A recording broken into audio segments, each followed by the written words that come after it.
Hi everyone! Welcome to Kamustahang PG! Kamustahan ng Pilipinas at Guam. 1 week kaming nawala, pero we're back. Today is July 21st, 2024. And today is actually Liberation Day ng Guam. So happy Liberation Day, Guam! Happy Liberation Day, Guam! Sobrang saya nun kasi sa South nagkakaroon ng mahabang parada, tapos lahat ng representative ng mga companies, pati mga Air Force, Coast Guard, National Guard, Navy, Marines, Army, lahat yung pumaparada. Tapos yung dalawang sidewalks, puro mga nagse-celebrate, puro free food. Once pa lang ako sumama doon, nirepresent ko yung GRMC. So post ko yung mga pictures. Pero, so what time yan? Here? Supposedly right now, nangyayari na yun right now, hanggang tanghali. So hindi ko makakita na. Hindi ko makikita. Then, next time na lang kasi medyo umuulan din. So medyo wrong timing. Maybe next time. Okay? Yeah, next time. So, bago lahat, shout out kay Hi Beshi Gerald Cabalya. Kinamusta niya ako lately. Yan. And yun, okay naman daw siya sa Japan. naalala ko na sa Japan siya. And balita ko. It's good naman. Okay naman. Lilipat ba siya? Or I don't know. Siguro, pag may plan siya na lumipat. okay. Pero kung babalik shout sa Pinas, Gerald, hi, okay naman kami dyan. Kamusta ka dyan? Ingat ka palagi dyan. Ingat ka palagi. Actually, ingit nga kami sa'yo kasi... Kasi kinakamusta ka rin yan. Oo. Ingit nga kami sa'yo kasi may actually gusto ko ang Japan. So, gusto namin ng Japan. Yeah, every time we get a chance, bakasyon kami. Number 1 choice, Japan. Mayroon kaming major update sa Pabangoyan Borderlands.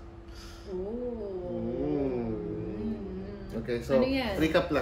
Hindi, sige, mamaya yung recap. Okay. Ipakita mo sa kanila yung major update. First major update, dalawa yan. So ano ba? Pakita mo yung una. For women? For women. Yeah. So we have... For the next Pabangoyan Borderlands, mayroong Dolce & Gabbana. Dolce & Gabbana. Light blue. Light blue for women. So, fresh na fresh. This is... so what do you think about the scent? It's a summer fragrance. It's very citrusy.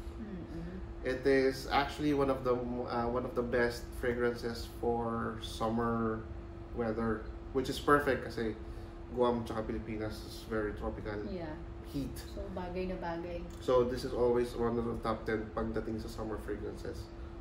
So I personally give this a 9. Ikaw? 8. 8. So 8.5. Just keep in mind, talagang for summer to. Yeah, so for summer. perfect to Cream sa lotion pa. kasamang lotion ba to? Lotion. Body cream. Body cream. Oh, Body cream. It's refreshing. So very nice. Ano sabi natin? 8.5. Yeah, 8.5 is must have. Yeah. And then next one, for men naman. Ay, swerte naman ito. Ang swerte naman. Ito. So we have Versace on the floor. Versace Dylan Blue Porong. So, yan, ganda ng packaging. So this is a blue fragrance. What do you think about the scent? May kasama siya Yan. shower gel. Shower gel. Paamoy ko lang sa kanya. Medyo kabisado ko na to. Medyo upgraded version of Polo Sport. And mas maganda yung performance. So sa akin, is 9 din to. 9 din? 9 Taas din. naman. Medyo biased ako sa blue fragrances kasi effective ang blue fragrances sa summer, sa tropical weather. Kasi kahit pagpawisan ka, nandyan pa rin siya. And ang bango niya. So, try natin. Gusto ko yung naglalas kasi. Naglalas to, naglalas. Actually, sikat to actually. Matapang pa eh. Matapang pa. Well, I mean, sige. 1, 2, 3, 4. Sige, rate mo. 8. 8. So, 8.5. Yeah. 9 sa akin to. Total 8.5. And napakaswerte na. Swerte, kasi laging may free shower gel. Shower gel. So, recap lang. 8.5 Dolce & Gabbana light blue for women. Versace Dylan Blue. 4 ohm. 8.5. Pricey din yan, no? Tommy, 8. Azaro Chrome, 7. Hindi ko na maalala. Polo Sport, hindi mo pa naamoy. Pero nasa 7 din dahil sobrang bango nito, promise. Pero yung performance, 2 to 3 hours. 7. MCM, ano na mga napagkasudunan? 7.5. Coach, ito 8.3.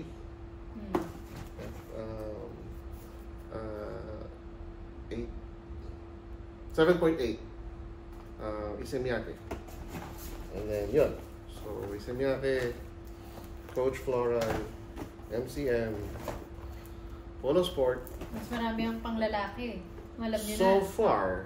Pero we'll yeah, as we go Hulaan along. nyo na lang kung saan ang palaro.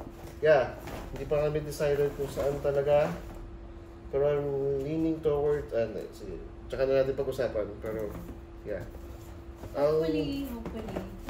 Ang masasabi ko lang, ang swerte ng mga nasa mapapasali sa Season 3. Bakit ang lakas ng Season 3? Kasi dalawa na kaming nandito and medyo malaki na yung nakikita namin. Anyway, so Sunday ngayon, every Saturday lumalabas kami with the family. Saan tayo kumain, baby? Sa Palm Barbecue Grill And restaurant. na restaurant. In saan? Jigo. Jigo. Right. So, Jigo. Palm Barbecue Grill and Restaurant is a Filipino-owned restaurant way north in Jigo. The thing is, ang sarap ng food nila. Worth it siyang puntahan, although malayo. Yeah, Kasi malayo. North Jigo. From Tamuning, Tumon, dadaan ng Tumon, dadaan So, how many hours? Tededo. Hindi, actually, maliit lang naman na island. Pero the travel is quite long. Pero I would still recommend if you are visiting Guam, although Filipino cuisine din naman. I mean, if you're not a Filipino tourist, sobrang sulit puntahan ng Palm Grill. Especially yung ano? So, ano yung food ng mga crispy natin? pinag-uunga. Lechon. Yung lechon sisig nila, lagi yun highlight. Yeah. Tuwing may party, doon kami umu-order. Lagi tinatanong, saan galing itong crispy sisig na to? Tapos ano pa yung mga na, pinakbet, ampalaya, pansit canton, masarap din. nilagang baka. Anyway, post ko yung mga pictures, sobrang sarap nun. Highly recommended din yun. Especially, support Filipino if you would like. So yung owner nun is Pinoy na Pinoy, kaibigan namin. Sobrang sarap ng dishes nila. Tapos shoutout nga pala sa Palm Grill kasi binigyan kami ng libreng turon. Yeah, libreng turon. Ang sarap. Binigyan kami libreng, ang sarap din ng turon nila. And then, kamusta naman dito sa amin? Nagkaroon ng assassination attempt kay Trump. Pero medyo controversial kasi parang nataplisan lang siya. Yeah. And yung mga tao daw, kitang-kita naman kung kitang-kita nila yung sniper pero walang ginagawa hanggang sa yun na nga, bumaril na siya. So, what do you think? Parang medyo controversial. I don't wanna get into it. Yeah. Wag na. Kasi mukhang yung attempt niyang yun lalo lang napalakas si Trump. Lalo lang napalakas yung kanyang candidacy. Although hindi ko alam kung ano yung legitimacy ng candidacy niya kasi nga meron siya mga pending cases. And naging presidente naman na siya before. And gusto ko siya as a businessman. Gusto ko siya humawak ng finances. Pero may part kasi sa kanya na hindi siya favorable sa mga immigrants. So, but that's very, controversial na. I won't get into it. I mean, God bless America naman. Kahit naman sino manalo dyan, palagi namang meron silang good advisors or whatever, whatnot. And yun, God bless America. We'll see in the future. Kamusta naman kayo dyan sa Pilipinas? Yeah, meron kaming balita. wanted si Quiboloy for magkano? 15 million, yeah. So, yayaman na tayo. I-chat mo nga, tanong mo kung nasan siya. Magka-pera naman tayo. Para yung mama mo. Quiboloy, saan ka? 15 million din yun. Kahit 10 na lang amin. Oo. Kahit 5 lang amin. Sa'yo na yung 10. Quiboloy. Yayaman ng mga Pilipino kapag nahuli na. Sabi ni Duterte, alam niya kung nasa si Quiboloy. Nasaan daw? Secret. Secret. Hindi ba treason yun? Anyway, isa pa, nga pala, good luck sa Philippines kasi today, is it today or tomorrow? I think it's tomorrow. Tomorrow. Ano yung tomorrow? SONA. So, Bongbong Marcos, State of the Nation address. So, to be honest, President, during the election, ang gusto ko talaga nun, sa pangalan, yung pink, si Lenny. To be honest, gusto ko si Lenny nun. And to be honest pa rin, I think Lenny would have done a lot better. But, hindi naman, so far naman, hindi naman ganun ka bad. Or hindi naman ganun ka bad yung takbo ni Marcos. I hope him the best.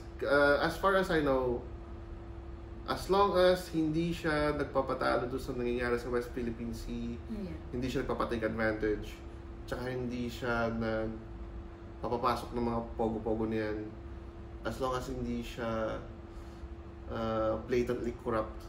Kasi yung mga nakikita ko naman is yung yung sa secret funds, confidential funds, hindi naman siya yun si Duterte naman yun So, although yan nga, nakikita namin na may clash between Duterte and Marcos. I still want Marcos to prove himself. I'm not saying na pro Marcos na ako. I'm just saying that he's not so bad as I expected. So, good luck to you, Marcos, President Bongbong Marcos, and I hope you do well. Don't let me down. Kasi medyo yung time niya ngayon medyo sensitive dahil dyan sa West Philippine Sea and the Chinese. Problema ngayon.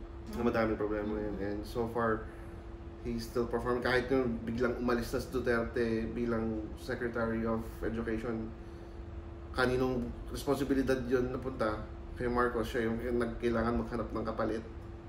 And congrats nga pala doon nakapalit. Nakalimutan ko lang yung pangalan niya. Villar something. Anyway, so yun. Over 10 minutes na ulit kami.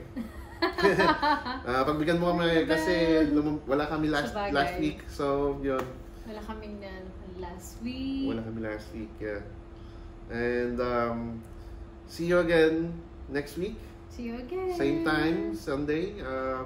Kung meron kayong mga comment nyo lang dyan. Please like, share and subscribe to our channel. Lalagay rin namin ito sa YouTube. Our channel. Yeah. Okay. Kung meron kayong mga comment, opinions na gusto nyo share sa amin, sige lang, comment nyo lang dyan. We're open-minded, we'll talk about it, we'll maybe even debate about it if ever. So, yun. Okay naman kami dito. We're doing great. And may improvement na rin yung niya. Dito namin i-disclose, pero we just received good news, and so far everything is great. Yun, so we'll see you guys again next week.